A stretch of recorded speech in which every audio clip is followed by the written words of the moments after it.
Welcome back, everybody. Welcome back to the Timmy Tom Show. Breaking news. Well, not really breaking because it's a little older, but January 6th committee subpoenas Trump. We're going to cover Kanye and Tucker Carlson. And then we're also going to cover Kari Lake and how she's responding to reporters, which I think is an example of how we all should be. There we go. So let's go to it. Sit back, relax, make sure you hit the subscribe button, and join us for the Timmy Tom Show. Here we go. Yeah. Grandpa. Yes. January 6th committee subpoenas Trump. Oh, subpoena Trump. Yes. Okay. Yeah, subpoenas Trump. Subpoenas. They call it subpoena. Subpoena.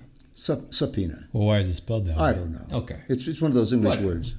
The U.S. House Committee investigating the January 6, 2021 riot at the Capitol issued a subpoena. Subpoena, thank you. Huh? The B just messes me up. No, it is. Subpoena to former President Donald Trump on Thursday. Uh-huh. As demonstrated in our hearings, we have assembled overwhelming evidence, including from dozens of your former appointees and staff, that you personally orchestrated and oversaw a multi-part effort to overturn the 2020 presidential election to obstruct the peaceful transition of power. That was a letter to Trump. Right. What do you think about that? Well, I have several thoughts about it. There have been cases where somebody has said, I'm a Christian and I'm a conservative and I think you ought to vote so-and-so. And media people have said, you're trying to influence the elections. You can't say that. Yeah. Well, the First Amendment says that you can say that. Mm-hmm. And believe me, if they think that's trying to influence an election, what do they call making up ballots and changing ballots and throwing out ballots and all kinds of things? That's the first thing. And the second thing is, on this bogus January 6th committee about the riot at the Capitol, I've cleaned out a barn. I know what manure smells like. Yeah. And so I know what that is. But what's most interesting about it is that committee's been going on since when? Since it happened. Since it happened. What year was that it happened in? 2021. Oh, yeah. The 2020 is when the election took place. 2021, January.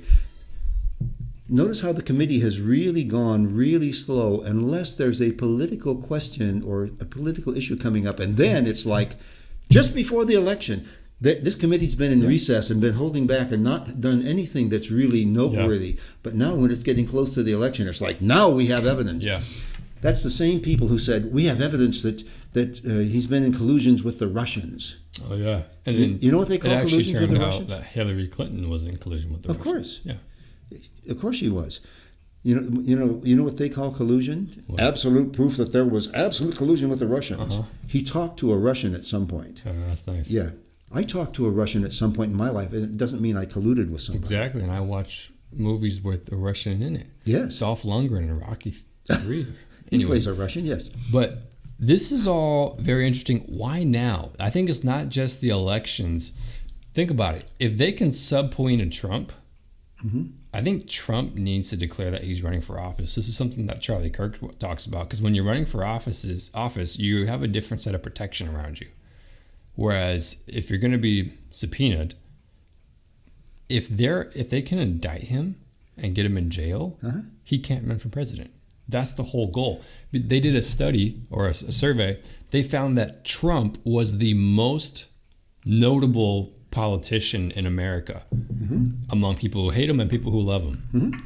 And so it just tells you that they are afraid of him, but what he stands for. And their whole idea is, well, hey, if you cut off the head, then the movement dies, the MAGA movement. And we covered this in our video, the MAGA's Make America Great Again. And it's really getting back to the worth of the individual and putting America first rather than what we're doing now, giving $50 billion packages of money to Ukraine, which, how does that help us? Anyways, I think what they don't understand, though, is this movement's a lot bigger than just one man. Well, I certainly think it is. Yeah. Because this movement's all about liberty. It's all about liberty. You and I would have the same opinions about everything, whether there was a Trump or not a Trump. Exactly. It doesn't depend on Mr. Trump for that. Yeah. Because liberty is God's idea, not That's man's. right. And liberty is guaranteed not by Trump, it's guaranteed by the Constitution. And by But interestingly enough, all the anti-Trump people almost without question, want to overthrow the Constitution. Yeah. And the Constitution, again, if people are willing to do any kind of serious investigation, will discover the Constitution gives more freedom to individuals in a country than any other time in history, in any other country in the world. Why would you want to throw that out and go to a bunch of stuff that has been proven not to work century after century, no matter what the label or name of it is? Mm-hmm. You can call something, they said a rose by any other name is still a rose. Yeah. It's true. The same thing is true about stuff that doesn't work. No matter how much you dress it up and make it sound like it's something new and wonderful, it's the same old tyranny of we're the important people and we know better than you, and therefore we can control you and make you do what we want you to do. Oh, you don't like, wait a minute. It's only for your own good that we'll do that. Yeah. We were doing it for you and the babies. You only want to overthrow the Constitution for 3 separate reasons. Either you're stupid, you're deceived, or you really want to get power. You're evil. Yep. Yeah. I agree. Well, speaking of the response to all this, yes, some unlikely heroes are popping up.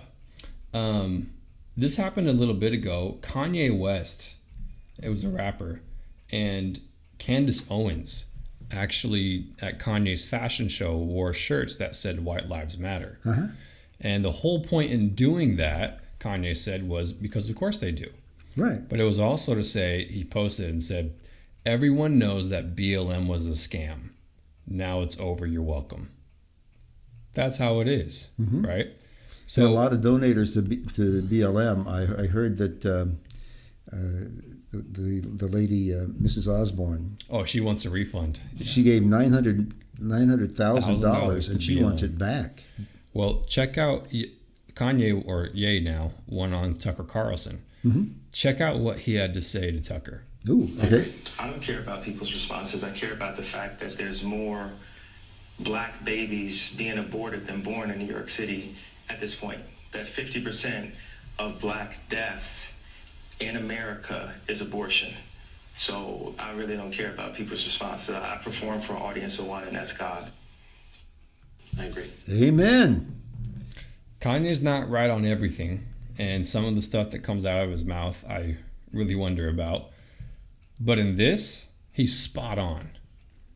And he is the richest black person in America. He's a billionaire. Is he really? He's a multi-billionaire. Oh, I didn't realize he was that. I knew he was well off. And he just bought the Parler platform. Yes, I heard he was doing that. From Candace Owens' husband. And Elon Musk now is also, it looks like it's going to go through with the Twitter dealer. Oh, so that's pretty crazy. You got 2 guys who are pro-freedom who are owning big-time social media platforms. I think that would be something good for America. This whole idea that you only get to hear one thing and not is really robbing you. It's robbing you of the choice to make a really good decision on your own. And people ought to be up in arms that they're being robbed by social media that only presents basically one point of view, and regular media that basically presents one point of view.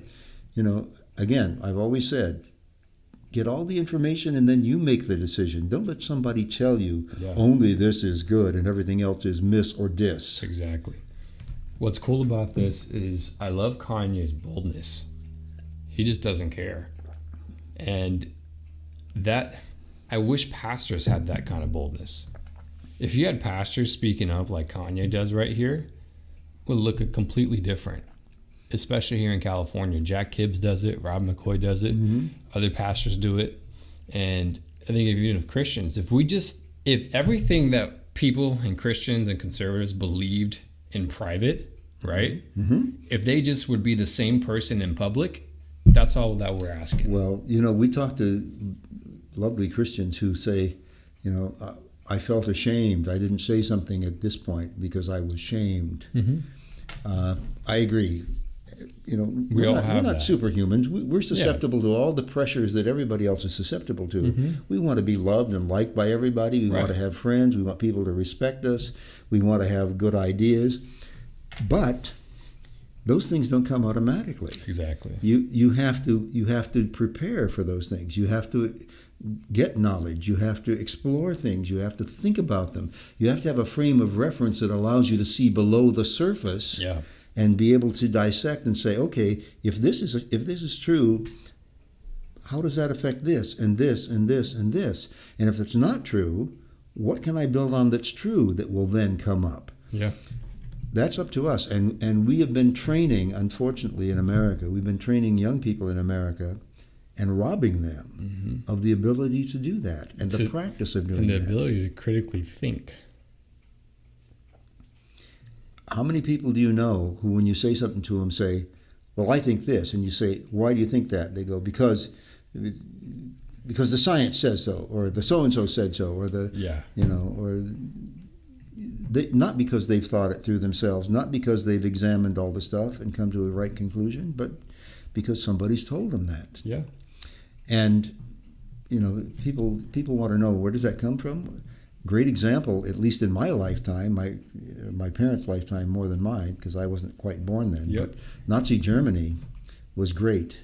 They controlled all the media. The Nazis controlled all the media, so people only heard and read what they wanted them to hear and read. Anytime somebody says to you, I'm giving you the story here, you don't need to worry about this or this. Don't listen to that. Don't listen to that. Just do that's exactly what the Nazis did. In fact, there's a great video where a reporter is asking Beto supporters in Texas, he's running for governor in Texas, trying to outlaw guns. And she asks him, oh, so you're voting for Beto? Oh, yeah. Why are you voting for him? What's one thing that stood out to you that you like? Silence. They have no idea. Yeah. They have no idea. All they know is, well, that's bad. I don't like that. And I like this. So, and there's no reasoning behind it. It's like, grow up a little bit. Anyways, speaking of growing up. Yes. Kari Lake had a great response a couple months ago to a CNN reporter. And just check this out. You'll like this. Okay. Here, for example, is Kari Lake's response in June when a CNN reporter asked her for an interview. Watch this. Hi, Kari. Hi. Hey, nice to see you. You don't have a mask on anymore. What's going on? Outside. Do you have a minute to chat? We're 6 feet apart. Do you have a minute to chat? I'll do an interview. Okay. As long as it airs on CNN Plus. Does that still exist? I didn't think so, because the people don't like what you guys are peddling, which is propaganda. Thank you. Whoa. Where's your mask? You never... Tell it like it is. Yep.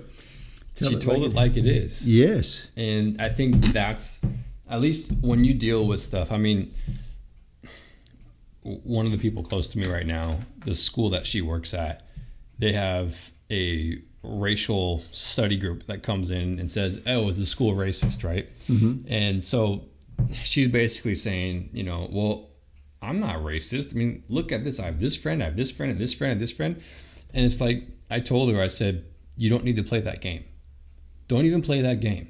If you care about race, you're a racist. That's what you should leave it at.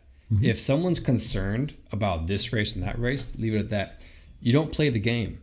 That's what Kari Lake didn't do. She didn't play the game. And in fact, she wrote the rules there. Mm-hmm. That's what I think we need to start doing more. I wish I was as sharp as Kari Lake so that I could think of doing that in the circumstances. Well, it's when you have the Holy Spirit, you play the Lord's game. And he gives you the right words to say. I'm just talking about, we don't need to be scared and pussyfoot around the truth. Right. And I think we're in a culture right now, we need to say the truth straight up. And people need to hear the truth straight up, because there's a lot of power in that. Well, there is power. Jesus said, if you know the truth will set you free. Yeah. He also said, I am the truth. Exactly. So if you know the one who is truth, all other truth will line up with him. Yep. And the neat thing is, he didn't say, if you're a special person, you can know the truth, or if you're a rich person, you can know the truth, or if you're a highly educated person, you can know the truth, or if you're a very sensitive person, you can know the truth. No, anybody can know the truth, but the truth is it's like a sort of like a scavenger hunt. Yeah. It's there. Yeah. You have to go to it. The truth doesn't just come to you in full measure. Exactly. Now, God can give you, and frequently does give you, a little bit of truth. But that's sort of like giving you a cookie to whet your appetite for the real... Whet the palate. Yes, get the rest of the stuff. But God is so gracious because He doesn't just lay things on you. No.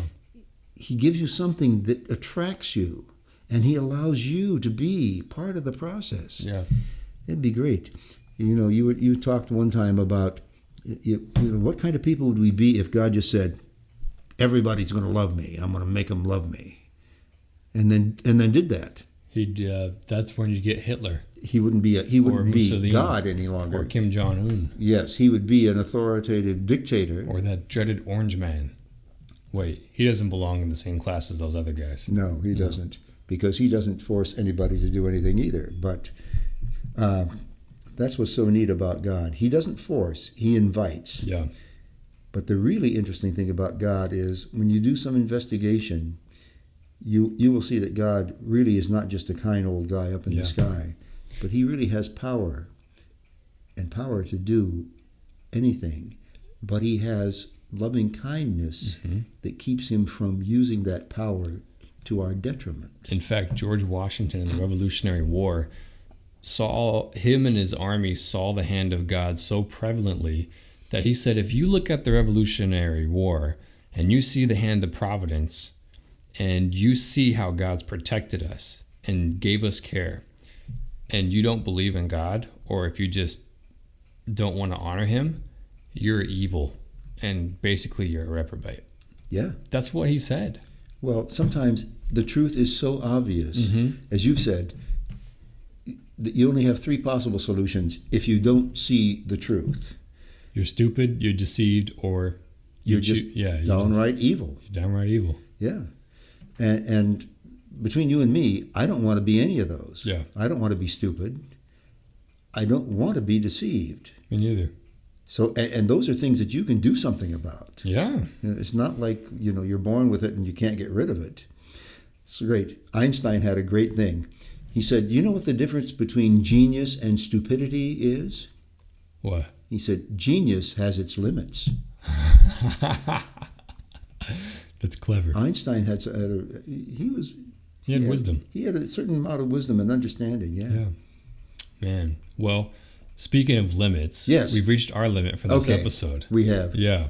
Well, thank you guys for listening and for watching. Yes. And make sure you subscribe and like us on YouTube and all. And please hit the subscribe button on YouTube. It's free to do so. Helps us out a bunch. Help us grow the channel so we can reach more people. Yeah. And again, anytime you have comments or questions or criticisms, any of those things, we'd like to know. Yeah. And if you want to hear more time about Grandpa's Thief in the Night experience, just ask away. Yeah, ask away. Amen. Yep. We'll Bye-bye. see you guys.